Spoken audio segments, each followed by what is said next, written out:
Hello കൂട്ടുകാരെ, എല്ലാവർക്കും നമസ്കാരം. നമ്മുടെ ഇന്നത്തെ ചാറുകറി തക്കാളി ചേർത്തിട്ടുള്ളൊരു കറിയാണ്. തക്കാളി തേങ്ങ അരയ്ക്കാതെ ചെറിയൊരു ചാറ് വെച്ചിട്ടുള്ളതാണ്. തക്കാളിയും തൈരും ചേർത്തിട്ട്, തേങ്ങ ചേർക്കാതെ തക്കാളി തൈര് ചാറുകറി. അപ്പം ഇതിനായിട്ട് നമ്മൾ എടുത്തിട്ടുള്ളത് ഒരു 4 തക്കാളി, സാമാന്യം വലിപ്പമുള്ള 4 തക്കാളി അരിഞ്ഞെടുത്തു. പച്ചമുളക് അത്യാവശ്യം സാമാന്യം എരിവിന് വേണ്ടി ഒരു 6-7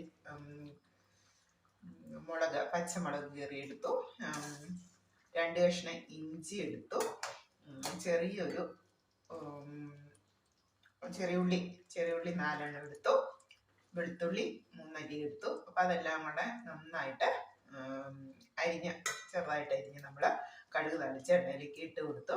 അപ്പോൾ തക്കാളിയും പച്ചമുളകും ഉള്ളിയും ഒക്കെ നന്നായിട്ട് വഴന്നു വന്നപ്പോൾ നമ്മൾ തൈര് നമ്മളിതിലേക്ക് ചേർത്ത് കൊടുത്തു.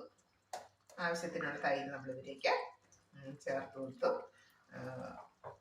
ലേശം ഉപ്പും കൂടി ഒഴിച്ചു കൊടുത്തു. അപ്പോൾ നമ്മൾ തിളച്ച് വന്നപ്പോഴത്തേക്ക് നല്ല സൂപ്പർ ഒരു ഒഴിച്ചേറിയായിട്ടുണ്ട്.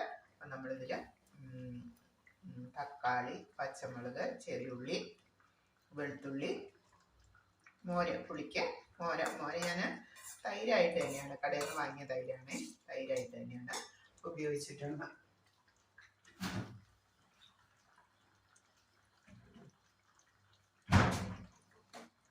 വേണ്ടോ, ഇതുപോലത്തെ തൈരാണ് ഞാൻ വാങ്ങിയത്. അപ്പം ഇങ്ങനെ ഈ വഴന്നു വന്നിട്ടുള്ള ഇതിലേക്ക് ഞാനിപ്പോൾ എല്ലാം ശരിയാക്കിയതാണ്. പിന്നെ കാണിക്കാൻ വേണ്ടിയിട്ട് ഒന്നുകൂടെ ഞാൻ ഒഴിക്കുന്നുള്ളൂ. ഇതുപോലെ തൈര് ഒഴിച്ചു കൊടുക്കുന്നു.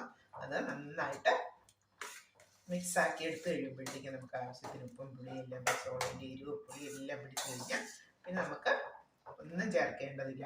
അപ്പോൾ ഓക്കെ, താങ്ക് യു കൂട്ടുകാരെ. ഇതാണ് നമ്മുടെ ഇന്നത്തെ ഒഴിച്ചുകറി. ഇത് കൂടാതെ ഞാൻ ഓട്സ് ആണെന്ന് കഴിക്കുന്നത്. അപ്പോൾ ഓട്സ് ഇങ്ങനെ ഇവിടെ റെഡി ആയിക്കൊണ്ടിരിക്കുകയാണ്.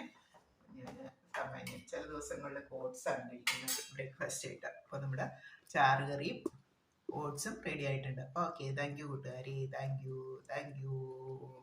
ഞാൻ മാത്രമാണ് ഓട്സ് കഴിക്കുന്നത്, മറ്റുള്ളവർക്ക് ഫുഡ് ഉണ്ട് കേട്ടോ, ബ്രേക്ക്ഫാസ്റ്റ് ഉണ്ട്. Okay, thank you.